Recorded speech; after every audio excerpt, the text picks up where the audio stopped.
This syrup helps stimulate bowel movements, making hard, dry stools easier to eliminate. If this is your problem, here's a natural remedy to help you go to the bathroom. Before you start, tell me if you suffer from constipation. On average, how many days on average do you go without going to the toilet? 1, 2, 3 days? I'm sure you'll agree that of all the digestive problems we're prone to, constipation is one of the most uncomfortable. Did you know that the difficulty to evacuate is most often caused by poor eating habits and lifestyle? Since it's a discomfort that occurs in the daily life of many people, there are several solutions to alleviate this problem, such as the homemade syrup that you're about to learn.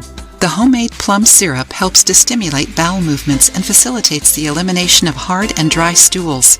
Plum contains a large amount of fiber, is an excellent natural laxative, and even contains probiotics, which contribute to intestinal health, prevents constipation, and improves the involuntary movements performed by the organs of the digestive tract.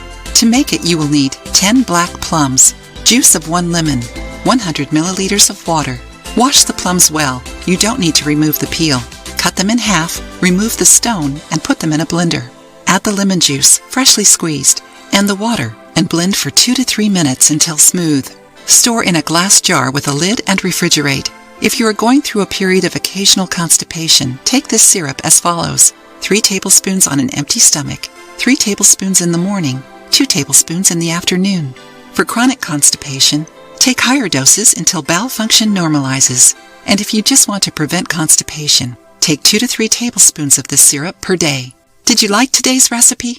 Remember to always drink plenty of water, at least 2.5 liters per day. Choose high-fiber foods and exercise. If you liked the video, give it a thumbs up and share it with your friends. For more recipes and tips, subscribe to the channel.